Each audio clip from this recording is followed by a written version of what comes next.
the best revenge? Don't become like your opponent. This lesson, both simple and profound, reminds us that often the actions of those who wish us harm are designed to push us out of control and hit us where it hurts most. They expect from us an impulsive reaction that would reveal our weakness or lower us to their level. But what if we took a more stoic route? Imagine a seasoned fighter who, rather than wasting his energy on impulsively retaliating and playing into his opponent's hands, chooses to remain calm, observe and respond with discernment. Likewise, in our daily lives, ignoring the attacks we experience can leave the aggressor frustrated, realizing that their efforts are in vain against someone immune to their provocations. This is the very essence of Stoicism, focusing on what we can control, our reactions, our attitudes, and leaving aside what escapes us. In this video, we'll explore practical methods for responding to those who have hurt you, drawing on the principles of Stoicism. Prepare to transform the way you deal with offense and adopt strategies that will not only frustrate those who seek to harm you, but also strengthen you with each challenge you overcome. Dear friends on the path to wisdom, let us imagine together an interior garden, a sanctuary of the soul where each thought, each emotion is a delicate flower. What happens when a malicious hand tries to sow seeds of discord? The answer may be found in the fertile silence of the earth which, imperturbable, continues its work of creation. The subtle art of not reacting to offense is similar to this silent earth. It is not a simple passivity, but a quiet strength, a self-mastery that draws its power from the depths of our being. When we choose not to respond to provocation, we elevate our consciousness above the storm of reactive emotions. This practice is part of the noble Stoic tradition, which invites us to discern what falls within our power from those which escape it. The behavior of others is like the wind, we cannot control it. But we are the masters of our sails, able to adjust our course to sail gracefully through the storms of life. By deliberately ignoring the one who seeks to hurt us, we do not give in to the temptation of revenge. On the contrary, we affirm our inner freedom. We deprive the attacker of the response he hoped to generate, leaving him to face the emptiness of his own actions. Isn't this a form of poetic justice, where non-action becomes the most eloquent action? This approach is not synonymous with weakness or resignation. It requires considerable strength of soul, constant vigilance of the mind. It is a spiritual exercise that invites us to transcend our primitive instincts to embrace a higher wisdom. Remember, every time you choose not to react to an offense, you are planting a seed of peace in the garden of your soul. In time, these seeds will blossom into unwavering serenity, a living testimony to your inner growth. So the next time you are faced with evil, remember this inner garden. Let the silence of your non-reaction speak louder than 1,000 words, for it is in this silence that your true strength lies, your true victory. Look, there's something important to consider here. We talked about the power of silence, right? Well, there is another approach that is just as powerful, deliberate kindness. This may seem strange at first. Offer kindness to someone who has hurt us. Yet it is precisely in this unexpected gesture that incredible transformative power lies. This is not a question of weakness, far from it. It's actually a remarkable act of courage. Think about it. Choosing kindness where anger would be the expected reaction completely disrupts the dynamics of a situation. This idea is not new. The great sages of history have often spoken about it. But in our current world, often divided and tense, it takes on a whole new dimension. By adopting this approach, we are not just reacting to a situation. We actively become an agent of positive change. It's like lighting a candle in a dark room. His influence extends far beyond his flame. Of course, it's not always easy. It takes practice, patience. But every small act of kindness, no matter how small, has the potential to create a much bigger impact than we imagine.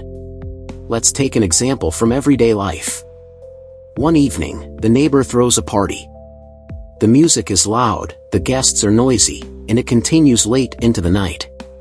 Instead of reacting angrily or immediately calling the police, one could choose a different approach. The next day, we could go to that neighbor and say, "I hope your party went well. I noticed that there was a lot of activity. Next time, please let me know in advance. Who knows, you might even invite me." First, this avoids a hostile confrontation which could sour neighborly relations. Second, it gives neighbors the opportunity to recognize the impact of their behavior without feeling attacked. Finally, it opens the door to better future communication. This approach does not mean that we accept being disturbed regularly. Rather, it is a way of handling the situation with grace and maturity. We transform a potential conflict into an opportunity to strengthen community ties. By doing this, we are not just solving a one-off problem. We help create a more harmonious and respectful living environment. It is a way of cultivating kindness and mutual understanding in our daily lives.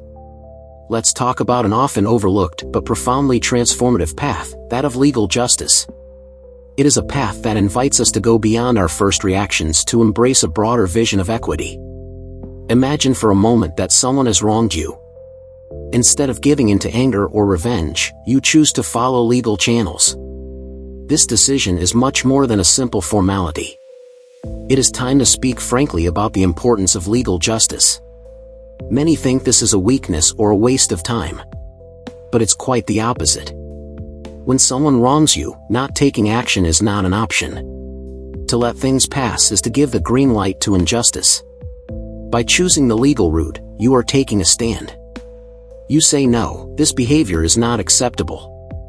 It's not about being a victim, it's about responsibility. By using the legal system, you help create a society where actions have consequences. You are not weak, you are a guardian of social order.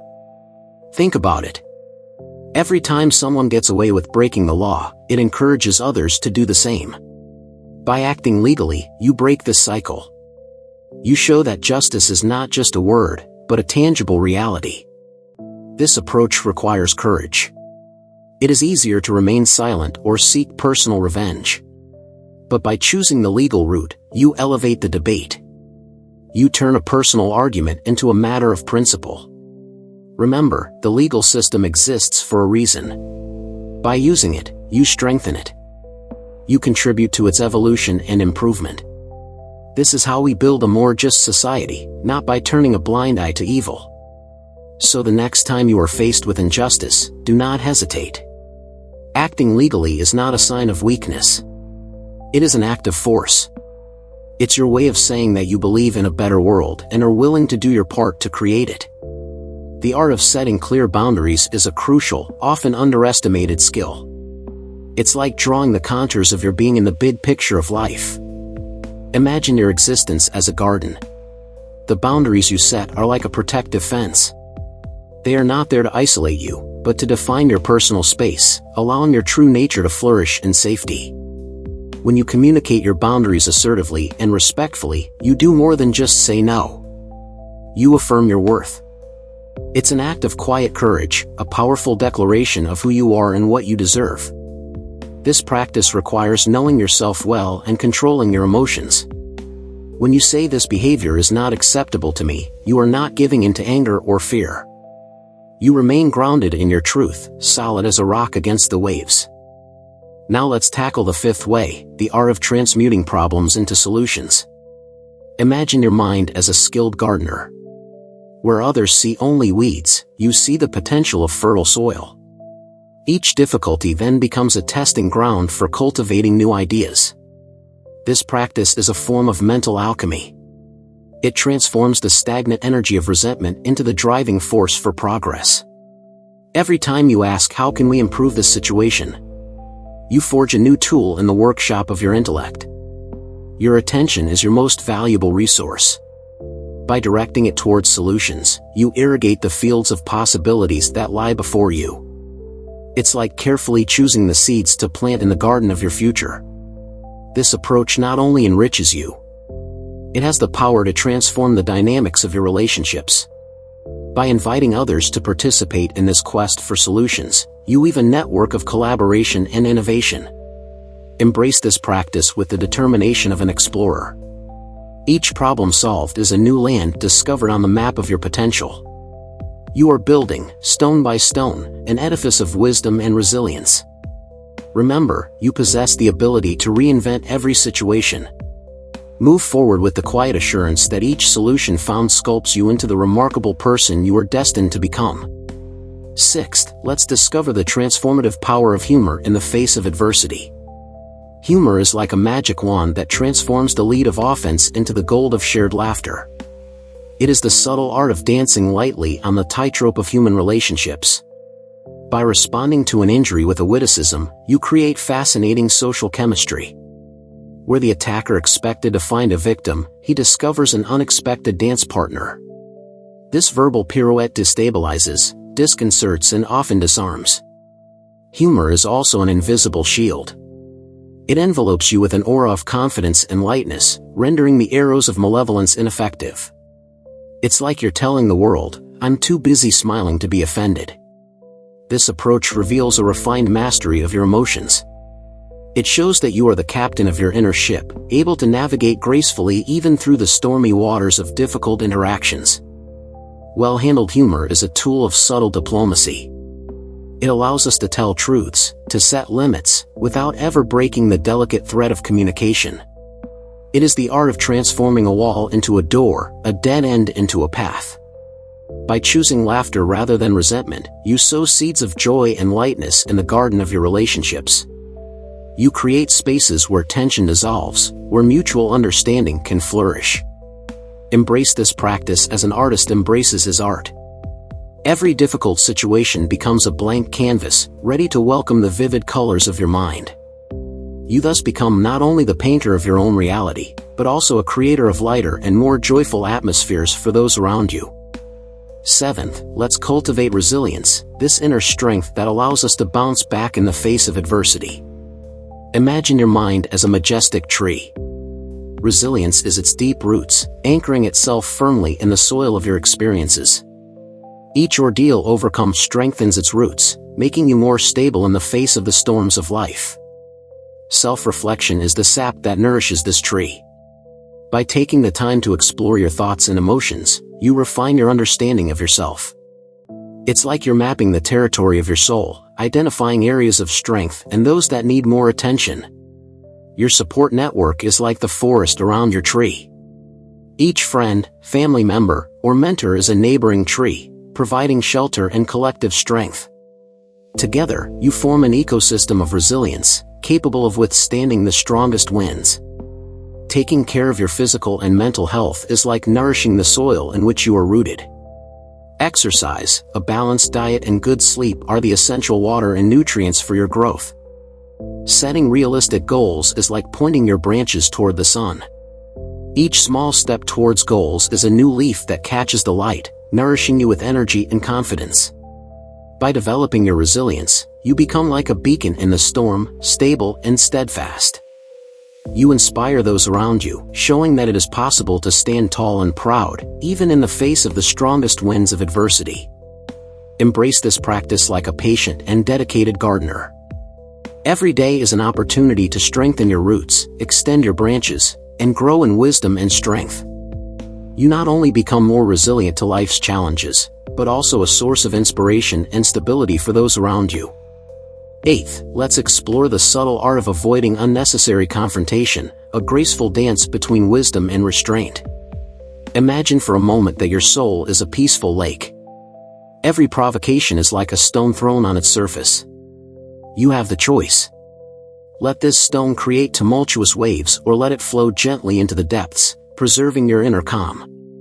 Avoiding unnecessary confrontation is like being a taiji master. You do not resist the opponent's strength, you let it pass you by, preserving your balance and your energy. It's an act of grace under pressure, a quiet display of inner strength. This practice requires refined discernment, like that of a jeweler examining a precious stone. You evaluate each situation, asking yourself, will this confrontation enrich my life or impoverish it? It is the art of choosing your battles wisely. By removing yourself from potential conflict, you weave a cocoon of peace around you. You become like a tree that bends in the strong wind rather than breaking. This flexibility is your strength, your resilience in the face of the storms of life. This approach is not an escape, but a powerful affirmation of your values. It's as if you were telling the world, my serenity is too precious to be disturbed by futile conflicts. You thus elevate the dialogue to a higher level, inviting others to join you in a space of mutual understanding. By embracing this practice, you become a beacon of calm in an often hectic world. Your serene presence inspires those around you, showing that it is possible to navigate gracefully through the stormy waters of human relationships. Remember, every time you choose peace over conflict, you are sowing a seed of wisdom in the garden of your life. These seeds will blossom into a more serene, more fulfilled existence, radiating the quiet beauty of your soul at peace. 9th, let's embrace the path of constant improvement, a luminous path towards a higher version of ourselves. Imagine your being as a garden in perpetual flowering. Each improvement effort is a new seed planted. Each skill acquired a flower that blooms. In this garden, the stones thrown by others become the fertile ground for your growth. Self-improvement is like a dance with the universe. Every step you take toward excellence is a note in the symphony of your future. You are no longer a simple spectator of your life, but its passionate choreographer. By focusing on your growth, you transform negative energy into fuel for your evolution. It's like you're alchemizing the lead of difficult experiences into the gold of wisdom and inner strength. This quest for improvement is a beacon in the night of adversity. It illuminates your path, guiding your steps towards ever broader horizons. Each new skill acquired, each knowledge integrated is a star added to the constellation of your being. By dedicating yourself to your growth, you weave a cloak of resilience and confidence. Criticisms and doubts slide over you like water over a swan's feathers, leaving you untouched in your grace and determination. Every effort at improvement is a silent affirmation of your intrinsic worth. You tell the world, I am constantly evolving, always becoming a better version of myself. So, by tirelessly cultivating your inner garden, you not only create a richer, more fulfilled life for yourself, but you also inspire those around you to embrace their own potential for growth and transformation. 10th, let us embrace the precious art of reflection before action, a moment of sacred pause in the whirlwind of life. Imagine your mind as a serene lake. Each provocation is a stone thrown on its surface. Reflection is that moment when you observe the ripples, understanding their nature before deciding how to respond to them. This pause is like a deep breath of the soul. In this space between stimulus and response, you find your true power. This is where wisdom blossoms, where clarity emerges from the mists of emotion. Thinking before acting is a crucial skill that can transform the way we interact with the world. It is a powerful tool that allows us to respond to situations wisely rather than simply reacting on instinct. Let's take concrete examples. Imagine a coworker makes a comment that hurts you. Instead of retaliating immediately, you take a break. You take a deep breath and ask yourself, why am I so affected? What was really my colleague's intention? This quick thinking can help you respond more constructively. Or think about a disagreement with your partner. Rather than letting frustration take over, you take a moment to examine your emotions. You think about the best way to express your feelings without accusing. This approach can lead to a more productive conversation and strengthen your relationship. In a family context, imagine that a child breaks an important rule. A thoughtful parent will take the time to understand the reasons for this behavior before reacting. This pause can lead to a deeper discussion and a more effective long-term solution. This practice of thinking before action is not limited to conflict situations. It can be applied to all of our daily decisions. Whether choosing our words in an important conversation or making a professional decision, taking the time to reflect allows us to act in accordance with our values and long-term goals. By cultivating this habit, we become more aware of our actions and their impact. We create a space between the stimulus and our response, a space where our freedom of choice resides. This approach helps us live more intentionally and harmoniously. Of course, this takes practice and patience. It is not always easy to curb our instinctive reactions. But over time, this habit of reflection becomes more natural and its benefits are felt in all aspects of our lives. By taking this approach, we are not just improving our own lives. We also inspire those around us to act with more thought and compassion. This is how, one interaction at a time, we help create a more understanding and harmonious world. 11th, consider proactive empathy as an essential way to transform our daily interactions. Imagine that each person you meet carries with them a rich and often hidden story. Proactive empathy invites us to recognize this depth, to understand that behind every behavior there are motivations, fears, and dreams that deserve our attention. This form of empathy involves more than just listening. She actively seeks to feel and understand the emotions of others. In doing so, we offer not only our attention, but also our compassion, paving the way for more authentic and healing interactions. Adopting this perspective transforms our responses. We act with the heart as much as with the mind. It enriches our relationships, bringing understanding and support where there was previously misunderstanding or conflict. Proactive empathy is not just a tool for improving external relationships. It also enriches our own lives, making us more connected and human. It challenges us to build bridges of understanding and cultivate a community of mutual support.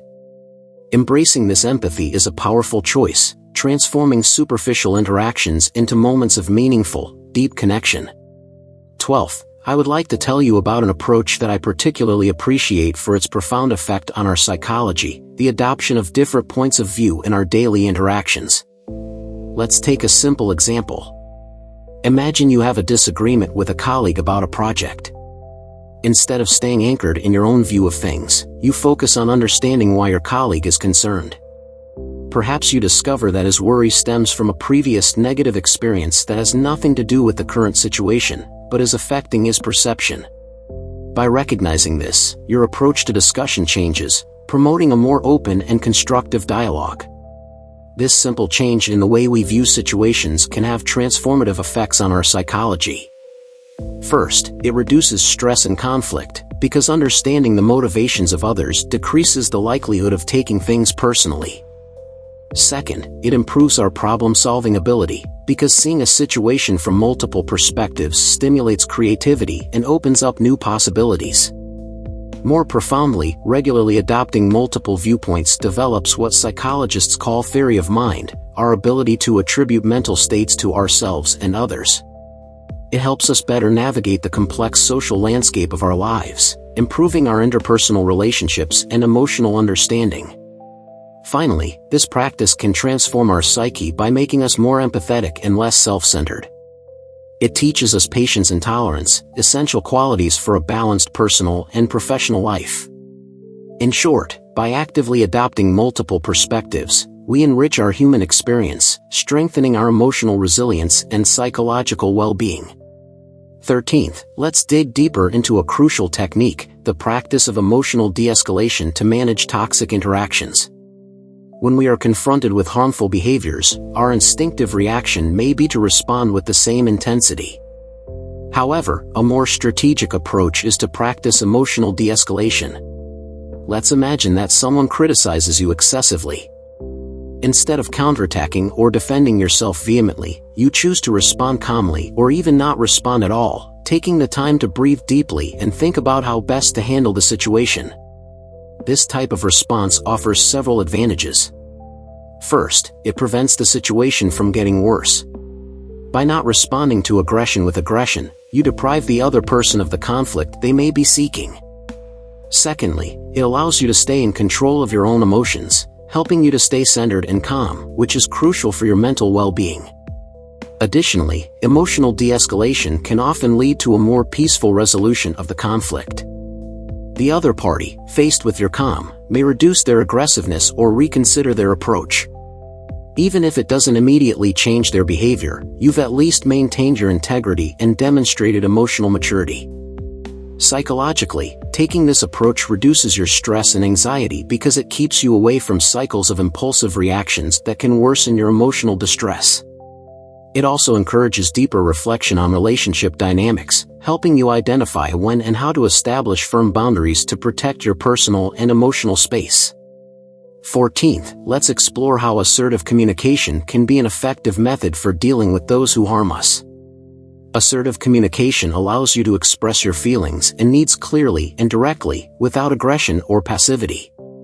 Imagine someone constantly criticizes you at work. Instead of remaining silent or responding angrily, you could say, "I understand that you have suggestions for my work, but the way you present them makes it difficult for me to consider them." Can you give me constructive feedback that would help me understand how to improve? 15th, how can we remain emotionally stable in the face of toxic behavior without closing ourselves off from the understanding of others? The answer may lie in the practice of empathic detachment. Empathic detachment is a strategy where you recognize and understand the emotions of others, but maintain emotional separation to protect yourself from their negative impact. Let's imagine that you are confronted with a superior who criticizes you excessively. Instead of taking his criticism to heart, you understand that his behaviors could be influenced by his own pressures or insecurities, while keeping your emotions at bay. This method helps you see the potential causes of the other person's behavior without getting overwhelmed. It is particularly useful in relationships where physical distancing is not possible, such as with colleagues or family members. On a psychological level, empathic detachment is beneficial for maintaining your mental health. It allows you to stay socially connected without compromising your emotional balance, thereby equipping you to interact constructively, even in difficult circumstances. To conclude, what is the quintessence of our approach to people and situations that test us? It is self-mastery, acquired through a variety of psychologically sophisticated techniques that cultivate both our resilience and our integrity. Think of every interpersonal challenge as an opportunity to practice this mastery. Whether through emotional de-escalation, assertive communication, or empathic detachment, each method offers a chance to transform adversity into a moment of personal growth. These approaches do not insulate us from difficulties, but allow us to navigate them with grace and insight. Ultimately, it's not just our ability to avoid being hurt that matters, but our willingness to remain open, receptive, and, above all, truly human in the face of the complexities of relationships. By putting these principles into practice, we don't just survive toxic interactions. We transcend them by learning lessons that enrich our life experience and strengthen our character. So when you find yourself facing adversity, remember these strategies. They are not just tools of defense, but instruments of inner peace and mutual understanding, shaping a world where respect and compassion prevail over conflict and division. Finally, let us remember this wisdom of Heraclitus, the character of a man and his destiny. In our interactions, especially those that test our patience and integrity, it is crucial to remember that our true power lies not in external circumstances or the actions of others, but in the nature of our own character. Heraclitus teaches us that everything is constantly changing, and it is in this flux that we must find our stability. When faced with difficult or harmful behaviors, we have the capacity to choose our response, to shape our destiny by cultivating thoughtful and measured responses. In doing so, we transform our experience of the world, not by succumbing to adversity, but by elevating our own nature. This deeply Stoic attitude, although expressed centuries before the advent of Stoicism, invites us to recognize that every challenge is an invitation to strengthen our character. By choosing wisdom, patience, and understanding, we shape a destiny that reflects the highest qualities of humanity. We hope this video provides you with useful tools that you can apply in various situations in your life. Your ability to remain calm and measured, to respond rather than react, will set you apart and enable you to lead a wise and calm life. Finally, if you like this video, share it with your friends. Maybe it can help some of them, and subscribe so that we can all grow the channel together, and above all, not miss any of our next videos. Thank you for your support. Until then, take care of yourself.